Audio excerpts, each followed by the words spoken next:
আপনার লেসপেন্সাররা এখন নির্বাচনকে ভয় পাচ্ছে কেন? নির্বাচনের দিন মধ্যরাতে গিয়ে টের পাবে যে বিএনপির বয়ান আছে না কি নাই, না বিএনপির জনসমর্থন আছে কি নাই।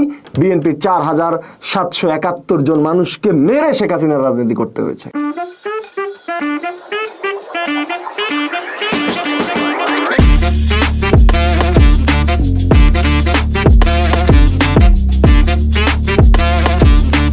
আমরা বাংলাদেশের ধ্রুব রাঠেকে পাত্তা দিচ্ছি না, মানে বিএনপি নাকি দিচ্ছে না বাংলাদেশের ধ্রুব রাঠেকে। বাংলাদেশের ধ্রুব রাঠেকে তিনি হচ্ছেন আমাদের শ্রদ্ধেয় দাদা পিনাকি ভট্টাচার্য। তো তিনি বলছেন যে মানে বাংলাদেশের যারা ধ্রুব রাঠে তাদেরকে গুরুত্ব দেয়নি বিএনপি, এরকম একটা পোস্ট দিয়েছেন দাদা। তো তিনি খুব ক্রমান্বয়ে মানে অগণিত হারে বিএনপিকে নিয়ে পোস্ট দিতে শুরু করেছেন, এবং সেটা ঠিক কিসের পরে এটা নিয়ে একটু আলাপ করতে চাই। এটা হচ্ছে জামায়াত ইসলামীর একটা অনুষ্ঠানে দিল্লির একদম সক্রিয় দোসর সন্তোষ শর্মা বক্তব্য দিয়েছেন, এবং সেই বক্তব্য দেওয়ার পিছনে বাংলাদেশ ইসলামী ছাত্র শিবিরের সাবেক সভাপতি এবং ঢাকা মহানগর দক্ষিণে জামায়াতের সেক্রেটারি জেনারেল জনাব ডাক্তার শফিকুল ইসলাম মাসুদ দাঁড়িয়েছিলেন। তো এই বিষয়টাকে নিয়ে খুব সোশ্যাল মিডিয়া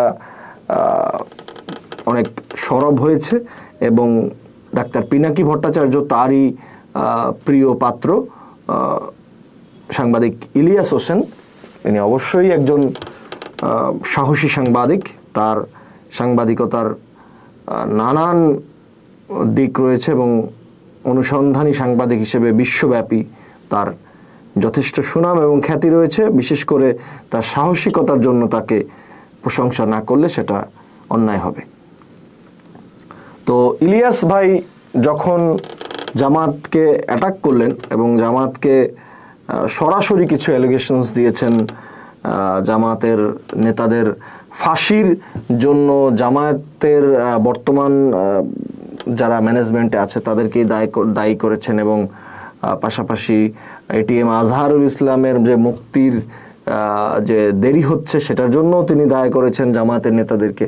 তো এগুলো করার ফাঁকে ডাক্তার পিনাকি ভট্টাচার্য মানে এই যে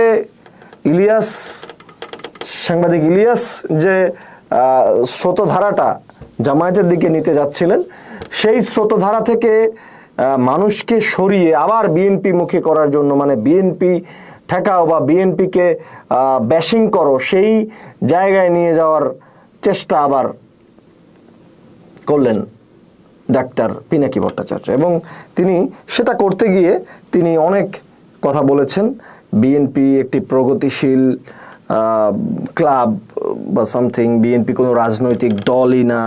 আবারও সেই প্রশ্নের উত্তর আমি একবার দিয়েছিলাম যে বিএনপির কোনো রাজনৈতিক বয়ান নেই, এবং সেই বিষয়টাই তিনি বলেছেন আগামীর বাংলাদেশ বিএনপি নেতৃত্ব দিতে পারবে না।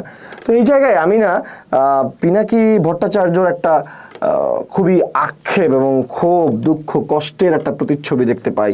সেটা হচ্ছে তিনি এত কিছু করলেন, এত চেষ্টা করলেন, প্রফেসর ইউনূস তার উপদেষ্টা পরিষদে নিলেন না পিনাকি ভট্টাচার্যকে।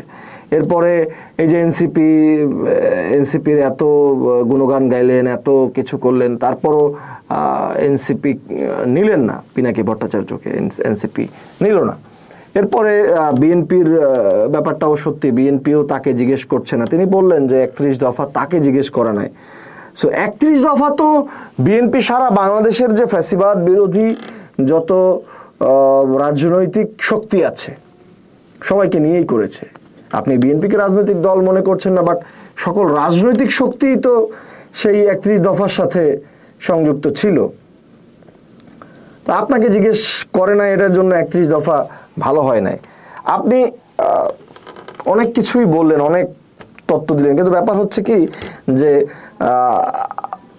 একটা জিনিসকে ডিফাইন করতে গিয়ে আপনি অনেক জ্ঞান দিয়ে ফেলেন। আপনার জ্ঞান অনেক সুন্দর, আপনি যে কথাগুলো বলেন, যে সুন্দর সুন্দর রেফারেন্স দিয়ে কথাগুলো বলেন, সেগুলো সুন্দর, কিন্তু সেগুলো আপনার বিষয়ের সাথে কতটা সম্পৃক্ত সেটা আপনি ভুলে যান। আপনি বলছেন নিউ লিবারিজমের কথা। নিউ লিবারিজম কি বিএনপি বলেছে নাকি যে আমরা নিউ লিবারিজম করব? সুশাসন চাইলেই নিউ লিবারিজম হয়ে যাবে? আপনি দিল্লি স্টার, প্রথম আলোকে পদের আলো বানাচ্ছেন, কিন্তু আপনার প্রিয় পছন্দের পাত্র আর আবরার সাহেব তো দিল্লি স্টারের একজন নিয়মিত লেখক। সেটা নিয়ে আপনার কোনো আফসোস নেই? আপনি যে সাইডে ছোট্ট ছোট্ট করে নিউজের কাটিংগুলো দেন, সেখানে তো কালের কণ্ঠের কাটিং দিয়ে বেড়াচ্ছেন। তাহলে পদের আলো খারাপ, দিল্লি স্টার খারাপ, আর বসুন্ধরা শাহ আলম ভালো? তাদের নিউজ সাইডে দেওয়া যায়? এত সুন্দর। এরপরে আপনি ইন্ডিয়াকে নিয়ে গালাগালি করছেন, আবার ইন্ডিয়ার ধ্রুবরাটে হইতে চাচ্ছেন। আপনি আবার ইন্ডিয়ার রূপসী বাংলার টিভি চ্যানেলে কি বলেছে সেটা নিয়ে আপনি আবার সেইটাকে আপনি সোর্স হিসেবে দেখছেন। আপনি বলছেন গণতন্ত্র ফণতন্ত্র এগুলো বালছাল, আবার বলছেন জনগণের সম্মিলিত মতামত দরকার, আবার নির্বাচন খারাপ। জনগণ তাহলে সম্মিলিত মতামত কোথায় দেবে? আপনার ভিডিও কমেন্ট বক্সে। রাষ্ট্র নাকি ক্ষমতা, রাষ্ট্র নাকি প্রতিপক্ষকে হটানো, এটাই রাষ্ট্র। আবার আপনি বলছেন রাজনীতি ঘৃণা দিয়ে চলে না। বুঝি না আপনি আসলে কি বলতে চাইছেন। আপনার সেই বিষয়টা অনেক জায়গায় আমরা বুঝি না, আমরা বুঝতে চাই, আপনাকে আমরা দেখতে চাই। কিন্তু আপনি যে জিনিসটা বলেছেন সর্বশেষ, যে বিএনপি কোনো রাজনৈতিক দল না, বিএনপি কোনো বয়ান নাই, এটাকে আপনি বারবার আওয়ামী লীগের সাথে তুলনা করছেন যে শেখ হাসিনা বয়ান বানিয়েছে, বাট বিএনপি বয়ান বানায় নাই। শেখ হাসিনা বয়ান বানিয়েও শেখ হাসিনার বিএনপিকে দমন করে রাজনীতি করতে হয়েছে। বিএনপির 4771 জন মানুষকে মেরে শেখ হাসিনার রাজনীতি করতে হয়েছে বয়ান বানিয়েও। আর বিএনপির বয়ান না বানিয়েও বিএনপি 16 বছর টিকে থেকেছে, কারোর মতো প্যারিসে গিয়ে পালিয়ে থাকতে হয়নি। বিএনপি 16 বছর এই বাংলাদেশেই রাজনীতি করেছে। বিএনপি 16 বছর বাংলাদেশের মানুষের ভোটাধিকারের জন্য লড়াই করেছে। আপনি অনেক কথা বললেন যে বিএনপির বয়ান নাই, বিএনপির ন্যারেটিভ নাই, সব ঠিক আছে, বিএনপির মানুষ নাই। তাহলে আপনার যারা পান্ডা, আপনি তো বিএনপিকে এখন ভারতের লেসপেন্সার বানাচ্ছেন, তো আপনার যারা লেসপেন্সার তারা নির্বাচনে তো ভয় পাচ্ছে কেন? সেটাও তো শেখ হাসিনার কাজ ছিল, তারাও তো বিএনপির ভোট ব্যাংককে ভয় পেত। আপনার লেসপেন্সাররা এখন নির্বাচনকে ভয় পাচ্ছে কেন? আপনার লেসপেন্সাররাও কি বিএনপির ভোট ব্যাংকে ভয় পাচ্ছে? বিএনপি বাংলাদেশ, বিএনপি বাংলাদেশি জাতীয়তাবাদ এনেছে, বিএনপি বহুদলীয় গণতন্ত্র এনেছে, বিএনপি সংসদীয় গণতন্ত্র এনেছে, বিএনপি বাংলাদেশে সকল দল মতের রাজনীতি করার সুযোগ দেওয়া দল।